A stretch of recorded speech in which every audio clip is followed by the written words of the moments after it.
C'est le bordel chez les Républicains. Bruno Retailleau est probablement finito. Finito, ouais, vous avez bien entendu. Bon, je sais pas s'il est finito, mais moi, c'est un truc que je dis depuis assez souvent, c'est que je pense qu'il va flopper au présidentiel, Bruno Retailleau. Pour une simple et bonne raison, c'est qu'à sa droite, entre guillemets, il est tout aussi droite que lui, mais on va dire, sur le papier, à sa droite, il y a Jordan Bardella, qui est quand même en pole position pour la présidentielle, on va dire, hélas, même s'il fera pas les 38% qu'on nous annonce, hein, je dis pas, mais quand même. Il a un concurrent de taille avec Jordan Bardella à sa droite, et il a un autre concurrent de taille à sa gauche, entre guillemets, c'est Édouard Philippe, vous voyez. Donc il est un petit peu pris en étau entre Édouard Philippe, qui représenterait la droite normale, le centre droit, vous appelez ça comme vous voulez, en vérité ça reste un droitard évidemment, et de l'autre côté Jordan Bardella, l'extrême droite quoi. Et pris entre ces deux bulldozers politiques dans les starting blocks pour la présidentielle, il se retrouve un peu en mode Bruno la noisette. Exactement. Non, j'ai dit Édouard Philippe à sa gauche, j'ai pas dit à gauche, hein. Voilà. C'est comme quand je dis, je sais pas, LFI est à la droite de Révolution Permanente, ça veut pas dire que LFI est de droite, évidemment. Union des droites, en vrai, le truc, c'est qu'il est un peu sur cette ligne-là, Bruno Retailleau. Sauf qu'il veut faire l'union des droites en rajoutant une candidature entre deux gars qui ont plus de buzz que lui. Donc il y a un côté où ça fonctionne pas, vous voyez. Il y a un côté où ça pue la merde, et pour moi, pour ça, il va se faire niquer, quoi. Et pourquoi on parle de ça aujourd'hui ? Parce que figurez-vous que j'ai vu cet article passer, alors regarde le HuffPost, pourquoi pas, parfois il y a des articles sympas au HuffPost. Il est fragilisé en interne. Il y a des grands ténors historiques des Républicains qui sont en train de se dire mais Retailleau, casse-toi, en fait, on va aller rejoindre plutôt peut-être Édouard Philippe, parce que lui il a des chances de gagner contrairement à toi, gros loser de merde. Donc il est en train de se faire noiseter, se faire clébarder. Édouard Philippe est en train de clébardiser LR peut-être. Voilà, on va utiliser les mêmes éléments de langage, les mêmes théories internet que pour la gauche, mais ça s'applique aussi un peu pour la droite, parce que à gauche comme à droite, la politique, c'est une question de rapport de force, surtout à l'approche d'une présidentielle comme ça. C'est celui qui est le plus fort dans le rapport de force qui va finir par grailler les plus petits, quoi. Et Bruno Retailleau, il est pas en position de force là-dedans. Il est pas en position de force. Il a beau être le plus outrancier possible, être le plus à droite possible dans le discours pour essayer d'aller remplir cet espace politique, ça prend pas. Et au contraire, à vouloir être tout le temps plus outrancier, au bout d'un moment, ça marche plus, quoi. On habitue, on est en mode genre oui, ok, Adolf Hitler, on l'écoute même plus, on ne l'entend même plus, quoi. Et ça, la droite et l'extrême droite sont pas mal là-dedans en ce moment, je trouve, dans cette dynamique. Et ils lâchent toutes leurs balles maintenant. Ils y vont tellement à fond qu'à un moment donné, ça commence à plus prendre, quoi. À trop prendre les gens pour des cons, ça finit peut-être par se retourner un peu contre eux. Pour certains, pas pour tous. C'est News qui perd en audience, Bruno Retailleau qui essaye d'être plus raciste que les racistes, et au final, ça prend pas, vous voyez.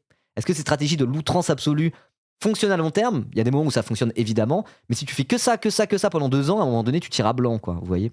Il y a peut-être quelque chose de cet ordre-là. Je sais pas. Donc en tout cas, on va lire l'article et discuter de tout ça ensemble. Voilà. C'est moi, les droitards, on les entend pas en ce moment. C'est celui qui va le moins parler qui va gagner. Et il peut y avoir un côté comme ça, hein. En tout cas, c'est un peu la stratégie d'Édouard Philippe, d'être le vote par défaut du bloc central, quoi. Donc ouais, il y en a, ils ont pas trop parlé, ça peut leur être profitable. Voilà.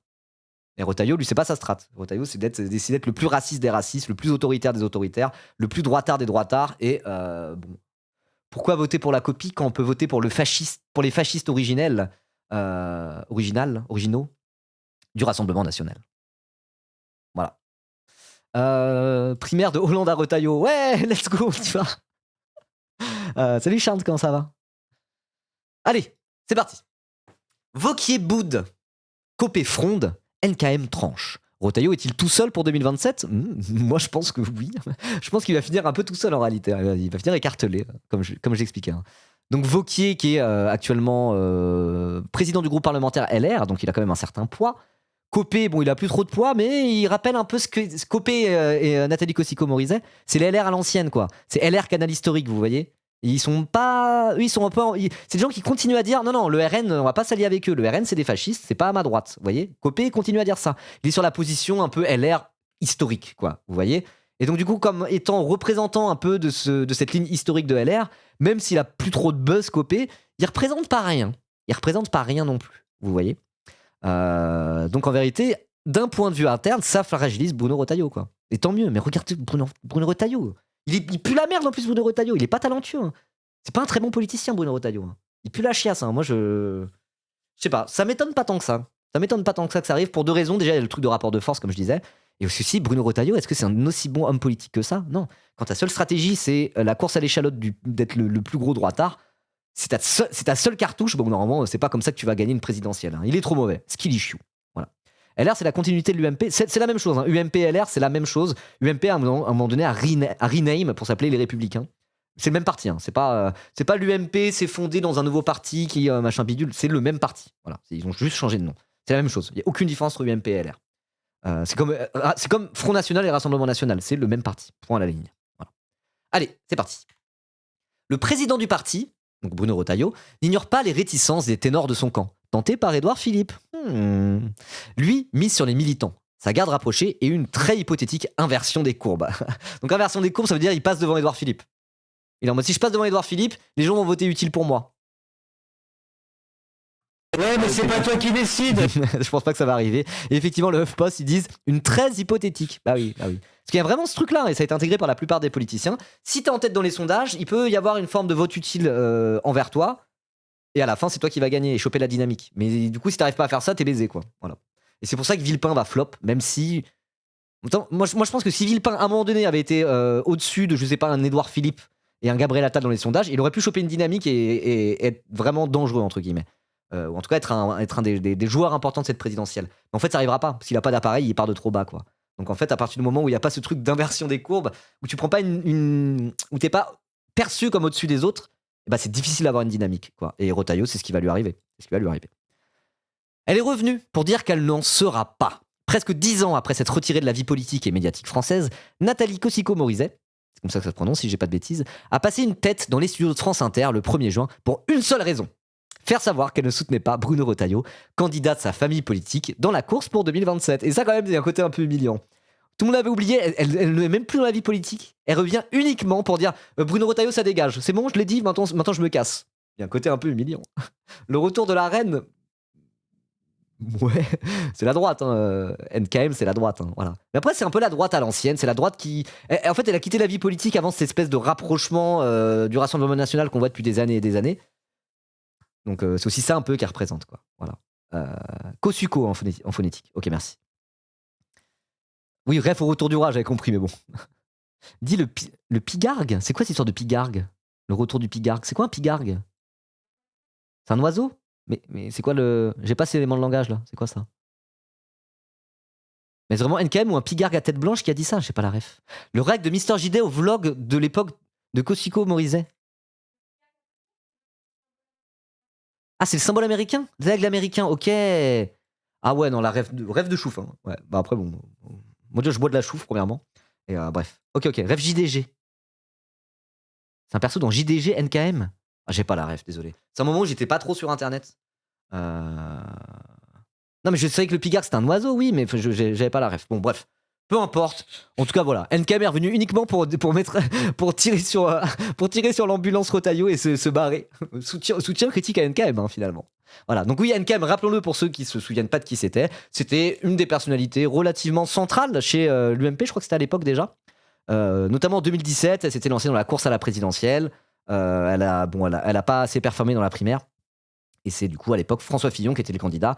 Mais NKM, c'était un peu une ligne, on va dire, relativement plus centre. C'était un peu aile gauche, entre guillemets, de LR, quoi. C'était pas la plus droitarde. Là où t'avais des Fillon et tout qui étaient dans la surenchère droitière, NKM, c'était une ligne un peu la droite républicaine, républicaine, quoi. Voilà. Après, ça reste la droite, hein, voilà. Mais en tout cas, elle était perçue un petit peu comme ça et c'était une des personnalités importantes dans l'UMP à l'époque, il y a une dizaine d'années, quoi. Voilà. Et du coup, elle s'est barrée. NKM, elle fumait des clopes avec des SDF, c'est vrai?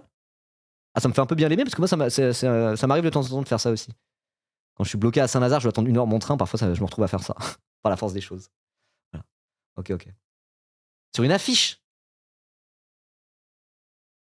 Putain, c'est des refs à l'ancienne, je suivais moins la politique à cette époque, voilà. Non, c'était de la pure com, j'imagine, mais bon, bref. Allez.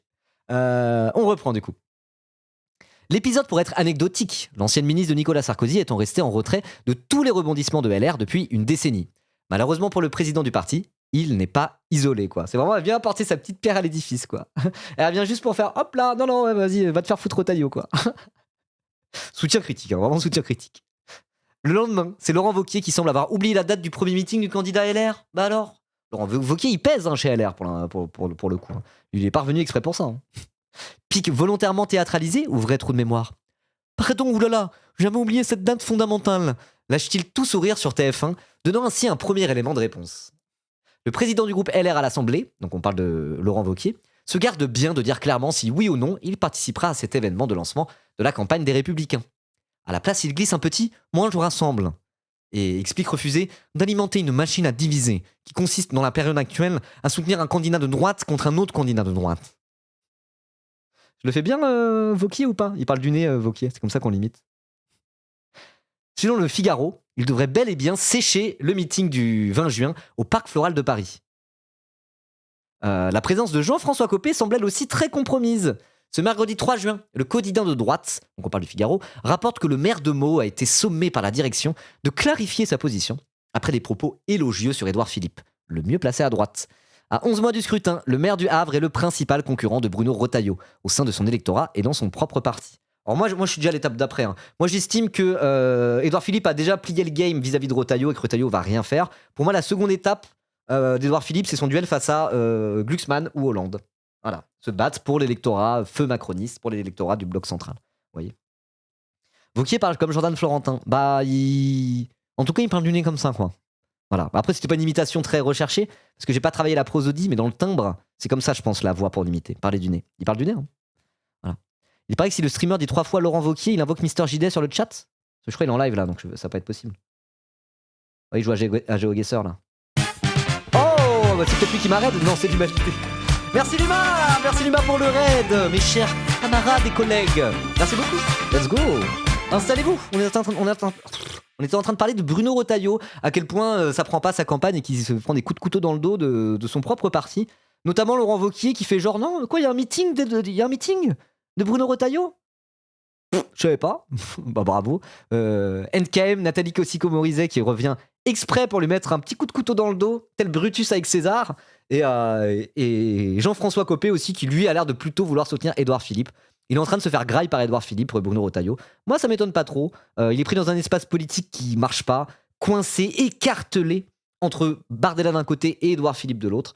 Ça va être compliqué pour lui, et c'est tant mieux parce qu'il est absolument détestable. Et chaque minute du downfall de Bruno Retailleau, si downfall il y a, sera savouré ici avec délectation. N'est-ce pas? Donc merci pour le raid. Merci beaucoup. Installez-vous et puis on va continuer l'article, quoi. C'est savoureux, ouais. Moi, je vous avoue, c'est vraiment... Parfois, quand on stream, il y a des sujets, on va les faire, mais on n'a pas trop envie parce que c'est des sujets qui sont un peu lourds, des sujets dont on a parlé beaucoup, des trucs en mode genre... j'ai un peu la flemme de parler de ça. Je vais le faire, mais la politique, c'est pas facile tous les jours. Ça, là, ça, c'est facile. Ça, c'est facile. Ça, c'est vraiment... Je suis en mode genre... bah, je vais parler de ça, ça me fera du bien, tiens, voilà. Se réjouir un peu du rififi chez les Républicains, ça fait plaisir. Ça, voilà. Après des sujets difficiles, juste avant on a parlé de la loi Betaram, etc. C'est un sujet un peu lourd, c'est un sujet un peu dur, même si c'était plutôt une bonne nouvelle. Voilà. Là on se relaxe et on dunk sur Bruno Retailleau, ce qui nous fait un point commun avec Jean-François Copé. Voilà. Copé qu'on salue bien sûr. Merci Thomas Oui pour le Prime, merci beaucoup. Allez, donc du coup, la présence de Jean-François Copé semble très compromise au meeting du 20 juin, parce que lui, il préfère un peu Édouard Philippe, qui l'estime être le mieux placé à droite, et en vérité, il a raison. À 11 mois du scrutin, le maire du Havre est le principal concurrent de Bruno Retailleau au sein de son électorat et de son propre parti. Sachant qu'en plus, Édouard Philippe vient de LR, quoi. Voilà. Édouard Philippe, de la même manière que Macron a fortement affaibli LR en récupérant la moitié de leur ténor en 2017, et pareil pour le PS, bah voilà, il y a encore ce truc un peu de cet ordre-là. Édouard Philippe, en qualité de macroniste de droite, on va dire ça comme ça, il y a encore ce côté où il peut tuer LR une deuxième fois, quoi. Bref. Soutien critique à Édouard Philippe ? Non, on l'emmerde, Édouard Philippe. C'est un adversaire bien plus dangereux pour 2027 que Bruno Retailleau, donc je dirais pas soutien critique, quoi. Non, on est d'accord, artiste, on est d'accord. Bon, allez. NKM n'y est pas allé par 4 chemins. Je vais soutenir Édouard Philippe. Je pense qu'il a cette capacité à rassembler dans le calme, à rassembler dans le dialogue, a-t-elle fait savoir. C'est tout l'enjeu auquel est confronté Bruno Retailleau. Dans un sondage paru dans Le Parisien le 2 juin, le Vendéen n'atteint les 10% d'intention de vote que dans la configuration où Gabriel Attal remplace Édouard Philippe. Autrement, il oscille entre 7,5 et 9%. Pas de quoi rassurer les LR inquiets que le second tour se déroule sans eux pour la 3e fois d'affilée. Et surtout, encore une fois, c'est une histoire de dynamique. S'il part d'un 7,5, d'un 8-9%, et que Retailleau il est déjà à 15, il ne pourra pas rattraper et dépasser Retailleau, ça ne marchera pas. Là où Jean-Luc Mélenchon en 2022, il a pu grimper dans les sondages de manière très spectaculaire pendant des mois et des mois, c'est qu'il était dans un espace politique où quand même il régnait un peu en maître, un espace politique qu'on appelle la gauche finalement. Vous voyez. Donc voilà, il n'y a aucune raison. Il y a aucune raison que ça arrive à Édouard Philippe. Que ça arrive à Bruno Retailleau. Voilà. Par contre, Édouard Philippe, lui, il a déjà un peu le leadership. Il fait campagne dans un espace politique où il a moins de concurrents, qui est le bloc central. Gabriel Attal, ça m'étonnerait que les deux partent à la présidentielle, ça me paraît très bizarre. Ça serait une bonne nouvelle pour la gauche, mais bon, vous voyez ce que je veux dire. Donc, au contraire, Édouard Philippe, il est déjà plutôt dans les sondages et il a un espace politique qui peut vraiment conquérir, auquel il correspond, qui peut incarner. Qui est l'espace qu'on a bloc central, bloc bourgeois, quoi. Donc voilà, encore une raison de penser que Retailleau finito, hein, finalement. Ou en tout cas, il va. Voilà. Moi, si là, il est à 8% dans les sondages, pour moi, il va même plutôt baisser. Hein. Il pourrait finir comme Valérie Pécresse l'année dernière, quoi. Ou un peu plus, mais pas beaucoup plus, quoi. Voilà. Moi, je le mettrais entre 4 et 7% s'il y va. Voilà. C'est mon estimation. Après, on ne sait pas. Hein, voilà. Bien avisé celui qui s'estime prédire l'avenir. Voilà. En politique. Bref. En tout cas, ce sondage, pas de quoi rassurer les LR inquiets que le second tour se déroule sans eux pour la 3e fois d'affilée, comme je disais. Valérie Pécresse est de cela. Tiens. La présidente de la région Île-de-France participera au meeting de Bruno Retailleau le 20 juin, car il est le candidat légitime de sa famille politique, a fait savoir son entourage à TF1. Ce qui ne l'empêche pas de continuer à plaider pour une grande alliance et à la désignation d'un candidat unique de la droite et du centre à l'automne. Mais pourquoi Édouard Philippe irait se foutre dans un bourbier pareil ? Il s'en bat les couilles. Il lance sa lane, il y va. Quel intérêt il aurait à aller une primaire, Édouard Philippe ? Ça arrivera pas. Édouard Philippe, il sait que dans le rapport de force, il a le rapport de force en sa faveur. Il va pas aller se faire chier à faire une primaire. Il va être en mode, bah écoute, Retailleau, retire-toi. Au pire, tu te retires pour moi ou sinon tu vas te faire foutre. Hein. Voilà. C'est des trucs qui sont assez analogues à ce qui peut se passer à gauche, quoi. Et pour comprendre un petit peu, il faut vraiment analyser ça en termes de rapport de force. Enfin, à la fois d'espace politique et de rapport de force. Vous voyez ? Plutôt que dans des logiques d'appareil. Et justement, les partis comme LR, des partis comme le PS qui sont là à se casser la gueule en permanence, c'est que voilà, eux, ils réfléchissent beaucoup trop en termes d'appareil. Ils disent, mais non, bah attendez, on était au second tour à chaque fois pendant 50 ans, on peut le refaire. Non. Bah non, parce que le football, il a changé. Tout simplement. Et vous êtes dans un espace politique, vous êtes pris en tenaille, premièrement. Le PS, c'est un peu différent. Vous êtes pris en tenaille et dans le rapport de force, il y a des mecs plus avantagés que vous, donc vous allez vous foirer en fait. Vous êtes bêtes ou quoi ? Probablement qu'ils sont bêtes. De toute façon, Ciotti a déjà vidé les LR d'une partie de leur électorat en embarquant les mamies niçoises et du 16e en demande d'ordre. Oui. Et Édouard Philippe et Macron ont vidé une autre partie de LR, quoi. Ouais, tout à fait. Après, LR, ils ont quand même une base, ils ont une implantation locale, etc., etc. Ça s'est vu pendant les municipales que LR n'était pas mort. Mais dans le cas d'une présidentielle, ouais, je sais pas. Hein. Moi, je pense que ça va faire un peu comme Pécresse. Peut-être en moins spectaculairement ridicule, mais je pense que ça va. Retailleau est condamné à un avenir à la Pécresse dans la présidentielle 2027. Hein. Moi, j'en suis convaincu. J'en étais où ? Voilà. Donc Valérie Pécresse, justement, elle a vu une grande alliance, une désignation d'un candidat unique de la droite et du centre à l'automne. Encore une fois, prends pas tes rêves pour des réalités. Valoche. Ça n'arrivera pas. Salut Elias, comment ça va ? Ça va aujourd'hui ? Ça se passe bien les vacances ? Tu souffles un peu ? C'est cool. Faut éviter le burn-out. Faut savoir souffler. Voilà. Ça va bien et toi, BG ? Ça va très bien. Salut les articles sur Valérie Pécresse, c'est cool. Oui, trop bien. Bah, profite bien de tes vacances et reviens encore plus déter que jamais. Let's go ! Voilà, n'hésitez pas à aller suivre Elias. Tiens, je te fais un petit shout-out. Si c'est pas déjà fait, vous commencez à connaître Elias, vous connaissez par cœur. C'est bon, il est identifié maintenant. C'est plus un petit streamer. Bref, j'en étais où ? Ok. Où j'en étais à Valérie Pécresse. Donc, le président du Sénat est sur la même ligne. Donc, Gérard Larcher, rappelle le président du Sénat, lui a clairement indiqué soutenir Bruno Retailleau. Mais, ajoute Gérard Larcher sur TF1, j'ai en même temps des contacts avec Gabriel Attal et Édouard Philippe. Il renvoie les discussions à l'automne pour voir où nous en serons. L'important étant, je cite, qu'arrivé le moment du choix pour la présidentielle, la droite et le centre devront avoir un seul candidat. On a connu soutien plus fort, effectivement. Pas en reste, l'ancien Premier ministre Michel Barnier manœuvre aussi dans son coin pour reconstruire son ancien bloc central. Il a lancé courant avril Bâtir Ensemble, une plateforme qui a vocation à rassembler autour d'une plateforme programmatique, ou alors à soutenir sa propre candidature qu'il n'exclut jamais catégoriquement. Mais aucune de ces deux options ne fait les affaires du Vendéen en course pour l'Élysée. Mais oui, parce qu'en fait, j'aimerais reconstruire mon ancien bloc central. Rallie-toi à Édouard Philippe alors. Vous êtes bête ou quoi? Allô? Le bloc central, actuellement, limite, il y a un duel entre Édouard Philippe et Gabriel Attal pour incarner ce bloc central, certes, mais bon, Édouard Philippe est en pole position, quoi. Qu'est-ce qu'il y a? Vous voulez le bloc central? Eh ben alors, rejoignez Édouard Philippe et menez la bataille pour conquérir le bloc central face à Raphaël Glucksmann. Allez-y. Mais je sais pas, parfois j'ai l'impression qu'ils sont nuls en analyse politique. Hein. C'est peut-être parce qu'ils sont pris dans leur logique d'appareil, justement. Je sais pas. On parle des noisettes, mais ils ont une sacrée équipe de neuils à droite. Ah bah oui, là c'est vraiment ça, c'est les noisettes de la droite. Hein. C'est cool. Ils sont perdus pour 2027. Totalement. Voilà. Non plus, vous ralliez pas à Philippe, s'il vous plaît. Alors oui, en termes de stratégie politique, quand t'es de gauche, non. Un maximum de candidats de droite qui font n'importe quoi et qui se tirent entre les pattes et qui scindent les différents voix de droite, banger, hein, c'est le meilleur scénario. C'est le meilleur scénario pour la gauche, évidemment. Mais ils sont bêtes, du coup. Après, voilà, vous dites, je lui donne pas des conseils, lui donne pas des conseils. Je suis pas sûr que Michel Barnier regarde ce live. En tout cas, Michel, si tu regardes ce live, sache que un des plus gros fous rires qu'on a eu sur cette chaîne, mon bon Michel, c'était qu'on a commenté ton discours d'investiture et on se rendait compte que tu faisais des petits de vieux entre chaque phrase. C'était un moment hilarant. Vraiment, je crois que j'ai jamais autant ri en live. Voilà, pour ceux qui étaient là, pour ceux qui s'en souviennent. Tu t'en rappelles de Mazaghi? Bah oui, t'étais là depuis longtemps. C'était hilarant, vraiment. J'étais là, je pleurais de rire.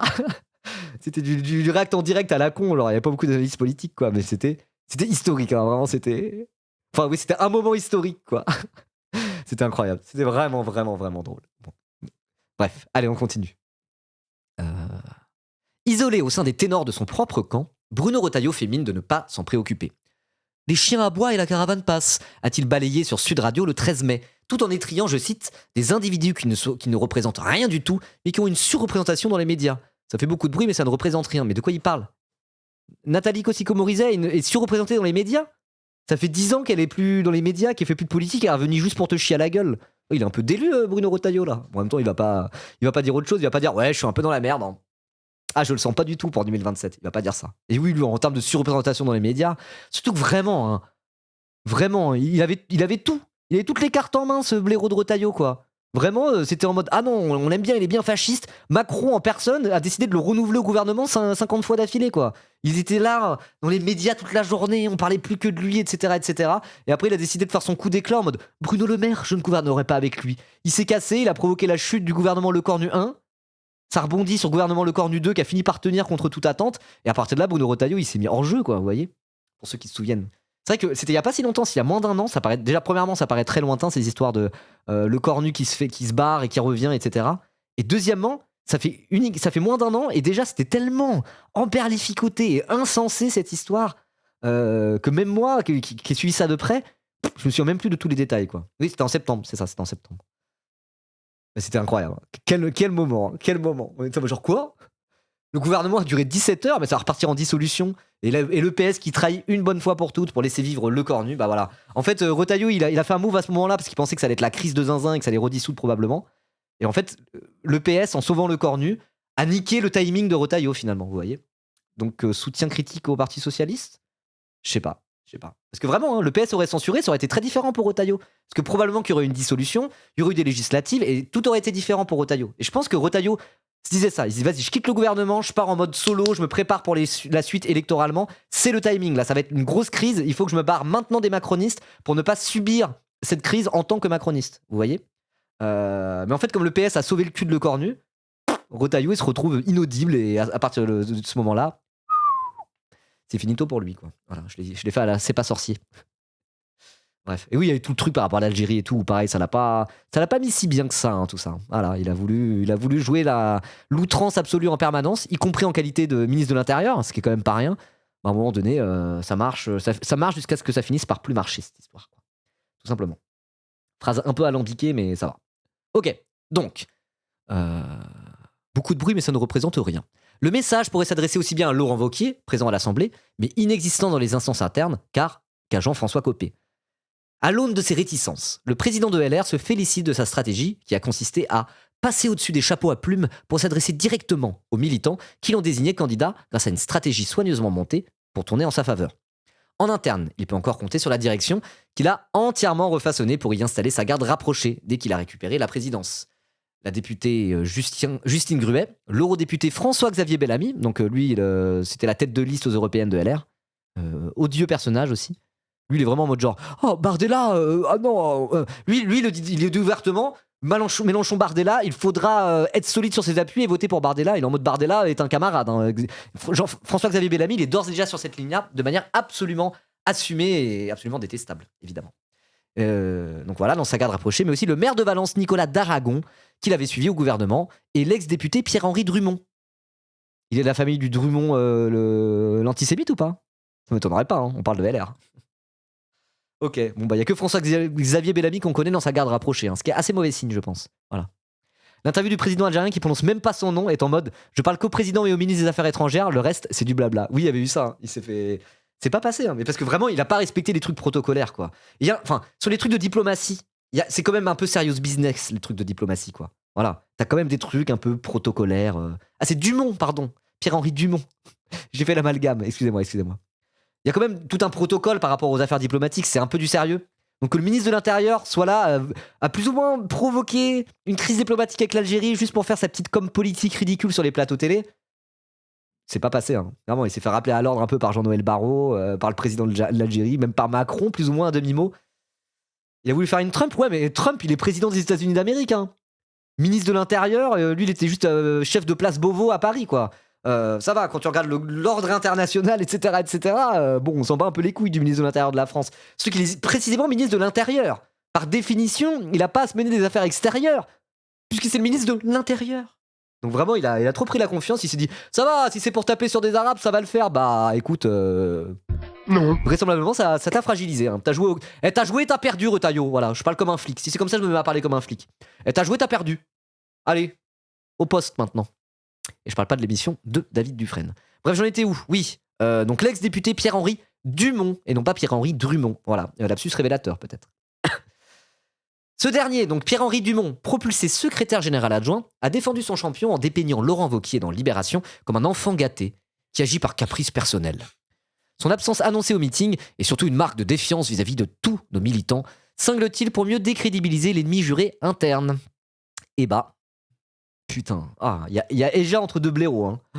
Ah, franchement, hein, les clashs débiles entre Laurent Wauquiez et Bruno Retailleau. Ah, ça en dit long sur la droite française, si vous voulez. Hein. Ouais, Wauquiez, il bout de bébou, tout à fait.